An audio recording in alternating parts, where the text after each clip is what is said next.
found that nothing in life is worthwhile unless you take risks. Nothing. Nelson Mandela said, there is no passion to be found playing small and settling for a life that's less than the one you're capable of living. Now, I'm sure in your experiences in school and applying to college and picking your major and deciding what you want to do with life, I'm sure people have told you to make sure you have something to fall back on. Make sure you got something to fall back on, honey. But I never understood that concept, having something to fall back on. If I'm going to fall, I don't want to fall back on anything except my faith. I want to fall forward. I figure at least this way I'll see what I'm going to hit. Fall forward. This is what I mean. Reggie Jackson struck out 2,600 times in his career, the most in the history of baseball. But you don't hear about the strikeouts. People remember the home runs. Fall forward. Thomas Edison conducted 1,000 failed experiments. Did you know that? I didn't know that. Because the 1,001st was the light bulb. Fall forward. Every failed experiment is one step closer to success. You've got to take risks, and I'm sure you've probably heard that before, but I want to talk to you about why that's so important. First, you will fail at some point in your life. Accept it. You will lose. You will embarrass yourself. You will suck at something. There's no doubt about it. And I know that's probably not a traditional message for a graduation ceremony, but hey, I'm telling you, embrace it, because it's inevitable. And I should know. In the acting business, you fail all the time. Early on in my career, I auditioned for a part in a Broadway musical. Perfect role for me, I thought, except for the fact that I can't sing.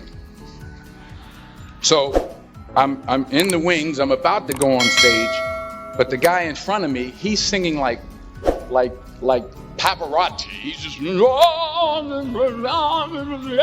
he's just going on and on and on. And I'm just shrinking, I'm getting smaller and smaller. So they say, oh, thank you very much, and you'll be hearing from us.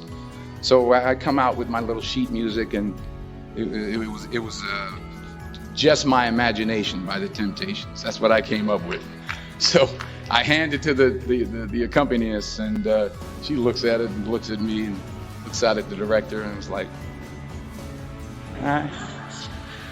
So I start, I'm going to sing.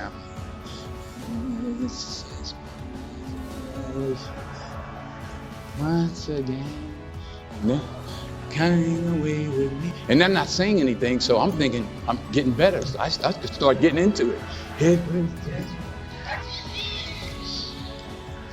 Running. This, thank you very much, Mr. Washington. Thank you. So I assumed I didn't get the job. But the next part of the audition, he called me back. The next part of the audition is the acting part of the audition. So I'm like, hey, okay, maybe I can't sing, but I know I can act. So they pair me with this guy, and again, I didn't know about musical theater. And musical theater is big, so they can reach everyone all the way in the back of the stadium. And I'm more from a realistic, naturalistic kind of acting where you actually talk to the person next to you. So I don't know what my line was. My line was, well, hand me the cup. And his line was, well, I will hand you the cup, my dear. The cup will be there to be handed to you. I said, oh, okay. Well, should I give you the cup back? Oh, yes, you should give it back to me, because you know that is my cup and it should be given back to me. I didn't get the job. But here's the thing. I didn't quit. I didn't fall back. I walked out of there to prepare for the next audition, and the next audition, and the next audition. I prayed. I prayed, and I prayed. But I continued to fail, and fail, and fail. But it didn't matter, because you know what? There's an old saying, you hang around the barbershop long enough, sooner or later you're going to get a haircut.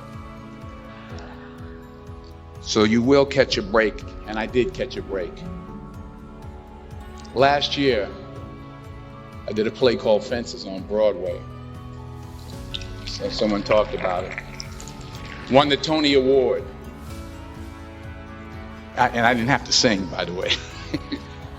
But here's the kicker. It was at the Court Theater.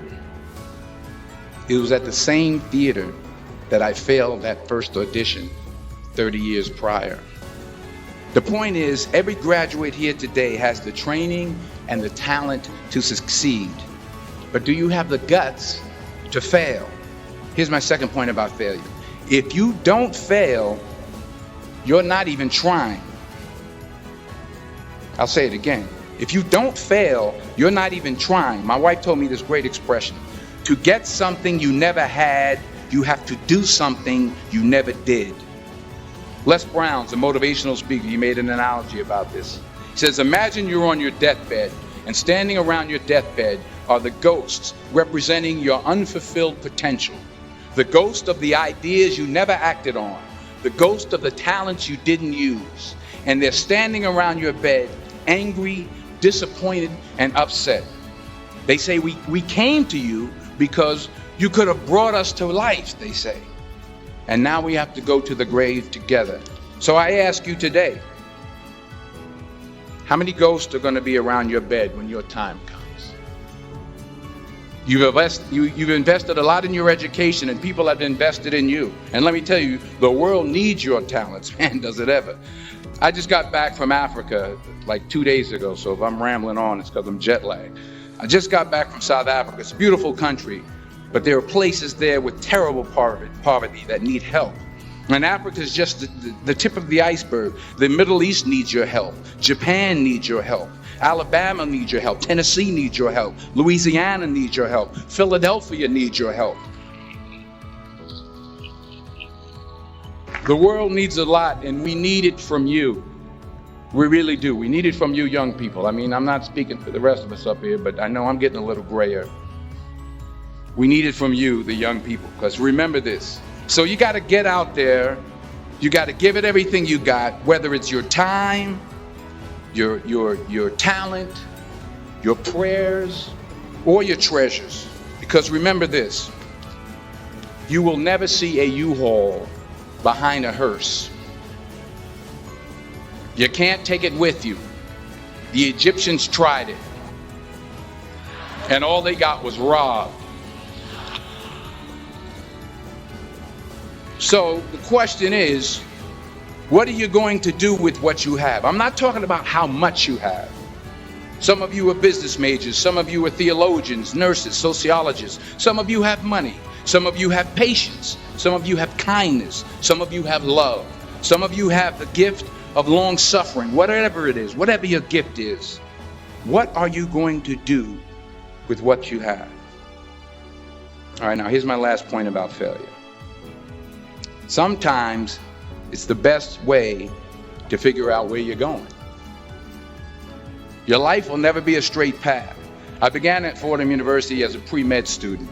I took a course called cardiac morphogenesis. I still can't say it. Cardiac morphogenesis. I couldn't read it. I couldn't say it. I sure couldn't pass it. So then I decided to go into pre-law, then journalism. And with no academic focus, my grades took off in their own direction. Yeah, down. I was a 1.8 GPA one semester, and the university very politely suggested that it might be better to take some time off. I was 20 years old. I was at my lowest point. And then one day, and I remember the exact day, March 27th, 1975, I was helping my mother in her beauty shop. My mother owned a beauty shop up in Mount Vernon. And there was this older woman who was considered one of the elders in the town. And I didn't know her personally, but I was looking in the mirror. And every time I looked at the mirror, I could see her behind me. And she was staring at me. She just kept looking at me. Every time I looked at her, she kept giving me these strange looks. So she finally took the dryer off her head and she said something I'll never forget. First of all, she said, "Somebody give me a piece of paper. Give me a piece of paper." She said, "Young boy, I have a prophecy, a spiritual prophecy." She said, "You are going to travel the world and speak to millions of people." Now, mind you, I'm 20 years old. I'm flunked out of school. In fact, like a wise ass, I'm thinking to myself, maybe she's got something in that crystal ball about me getting back into school next fall. But maybe she was on to something, because later that summer, while working as a counselor at a YMCA camp in Connecticut, we put on a talent show for the campers. And after the show, another counselor came up to me and asked, "Have you ever thought about acting? You're good at that." So when I got back to Fordham that fall, I got in and I changed my major once again for the last time. And in the years that followed, just as that woman prophesied, I have traveled the world and I have spoken to millions of people through my movies. Millions who up till this day couldn't see me, who up till this day I couldn't see while I was talking to them, and they couldn't see me. They could only see the movie. They couldn't see the real me. But I see you today, and I'm encouraged by what I see, and I'm strengthened by what I see, and I love what I see.